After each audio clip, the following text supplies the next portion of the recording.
Next है आपका GST से पहले का स्ट्रक्चर इनडायरेक्ट टैक्स का और आफ्टर जीएसटी का स्ट्रक्चर। तो देखो बिफोर जीएसटी जो है आपका डायरेक्ट टैक्स था, इनडायरेक्ट टैक्स था। डायरेक्ट टैक्स है आपका सेम है, इनकम टैक्स ही है, और इनडायरेक्ट टैक्सेस में आपका excise on the manufacturing of producing in the own country, जिस पर लगती है एक्साइज ड्यूटीज जब हम अपनी ही कंट्री में गुड्स को मैन्युफैक्चर या प्रोड्यूस करते हैं। देन है सेल्स, सर्विसेज, कस्टम और वेट। वेट है क्या है? Value added tax.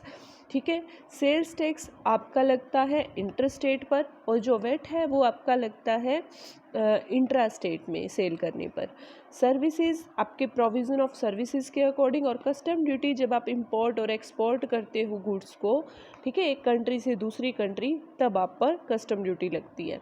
देन है आफ्टर जीएसटी, तो डायरेक्ट टैक्स में कोई भी चेंज नहीं आया, जबकि इनडायरेक्ट टैक्स आपका चेंज हो चुका है। यहाँ पर जो जीएसटी और कस्टम ड्यूटी दो चीज़ें हैं जो इनडायरेक्ट टैक्स में लगती हैं, यानी कस्टम ड्यूटी आपकी सेम टू सेम है, वो चेंज नहीं हुई है जीएसटी आने के बाद भी, जबकि ये सारी जो टैक्सेस हैं, ये इनडायरेक्ट टैक्सेस, ये आपके मर्ज हो गए हैं सीजीएसटी में और एसजीएसटी में। वो आगे डिस्कस करेंगे कि कौन कौन से सीजीएसटी में हुए और कौन से एसजीएसटी में मर्ज हुए हैं। तो देखो यहाँ पर सीजीएसटी, एसजीएसटी, यूटीजीएसटी और आईजीएसटी, ये चार स्ट्रक्चर आपके जीएसटी के निकल के आए हैं, जो मैंने स्टार्टिंग में ही बताए थे। और टोटल पता होगा कि जीएसटी में 5 जो रेट्स हैं वो प्रिवेल करती हैं, 0%, 5, 12, 18 और 28। और इंडिया वो कंट्री है जिसमें सबसे हाईएस्ट रेट है, वन ऑफ द कंट्री जिसमें हाईएस्ट रेट जीएसटी की इम्प्लीमेंट होती है। इन दोनों रेट्स के बीच में एक 3.5 की जो रेट्स है वो भी आती है, और ये रेट आपकी जो स्टोन्स हैं, प्रीशियस स्टोन्स वगैरह हैं, मैग्नेट्स हैं, उन पर लगती है। ठीक है, तो ये आपकी 5 रेट्स हैं जीएसटी की जो प्रिवेलिंग है। उसके बाद आपका नेक्स्ट है स्ट्रक्चर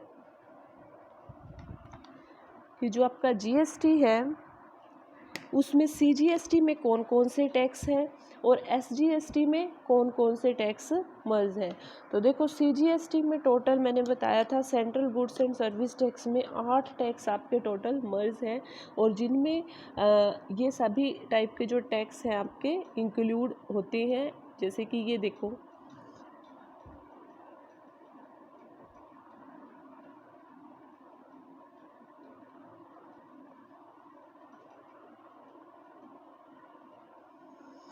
जैसे कि आपका सेंट्रल एक्साइज ड्यूटी है, ड्यूटी जो आपकी एक्साइज पर लगती है। ठीक है, टॉयलेट प्रिपरेशन और मेडिकल पे। सेकंड है एडिशनल ड्यूटी स्पेशल गुड्स पर, इंपोर्टेड गुड्स पर। ठीक है, और एडिशनल ड्यूटी ऑफ एक्साइज जो कि टेक्सटाइल्स एंड प्रोडक्शन पे लगती है। फिर है एडिशनल ड्यूटी कस्टम की जो कि काउंटर वेलिंग गुड्स पर है। और फिर है एडिशनल ड्यूटी कस्टम की जो कि एसएडी यानी special additional duty of customs.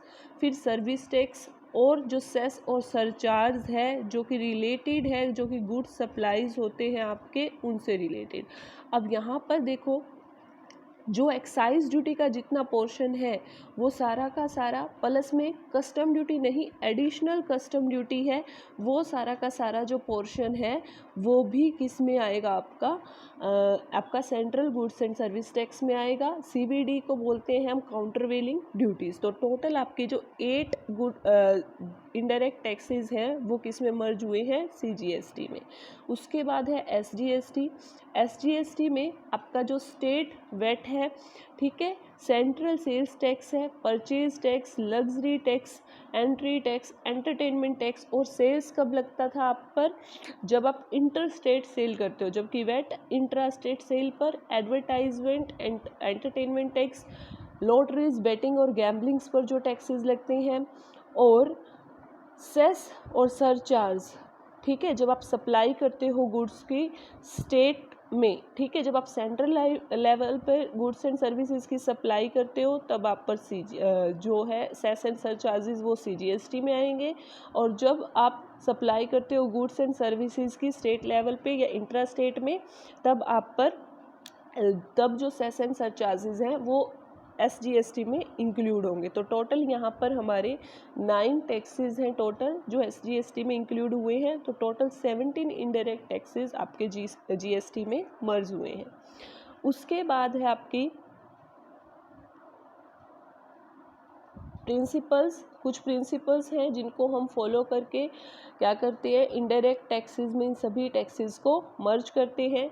Then आपको पता है कि हमारा जो कॉन्स्टिट्यूशन है उसमें 3 लिस्ट आती हैं और हमारे कॉन्स्टिट्यूशन में जो तीनों लिस्ट हैं, ठीक है, कॉन्स्टिट्यूशन में जो तीनों लिस्ट है वो शेड्यूल 7 में आती हैं। और ये 3 लिस्ट हैं आपकी यूनियन लिस्ट,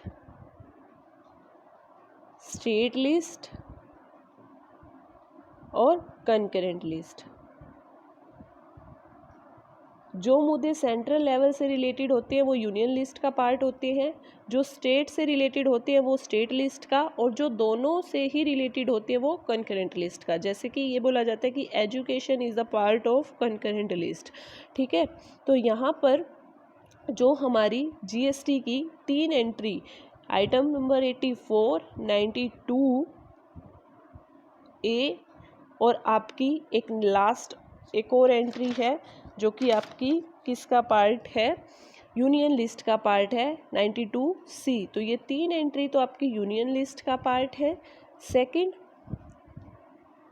51, 52 और 54 ये आपका स्टेट लिस्ट का पार्ट है। इन सभी एंट्रीज़ को हमने अच्छे से डिटेल में डिस्कस किया था, तो यहाँ पर सिर्फ इन एंट्रीज़ के नंबर ही याद कर लेना, काफ़ी है उतना। देन उसके बाद आता है आपका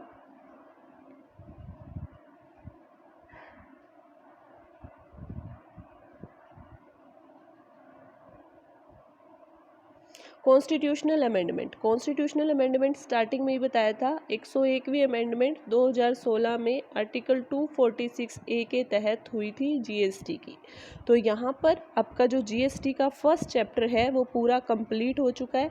इसमें जो इम्पोर्टेंट चीज़ें हैं वो क्या है आपका कि GST का जो बेसिक स्ट्रक्चर है वो आप समझ लो, ठीक है, जो बेसिक चीज़ें जो स्टार्टिंग में बताई थी। सेकंड CGST, SGST, ITGST और UTGST ये किस टाइप से लगती हैं, किस टाइप से इम्प्लीमेंट होती है, ये आने वाले चैप्टर्स में हम करेंगे। फिर डायरेक्ट और इनडायरेक्ट टैक्स का part after and before GST, और जो CGST में कितने टैक्स हैं मर्ज, ठीक है, और SGST में कितने टैक्स मर्ज हैं, ये इंपॉर्टेंट है। और लास्ट वन कॉन्स्टिट्यूशनल अमेंडमेंट, ठीक है। तो ये पूरा चैप्टर आज हमारा कंप्लीट हो गया है। नेक्स्ट वीडियो में करेंगे next chapter. Okay, thank you so much.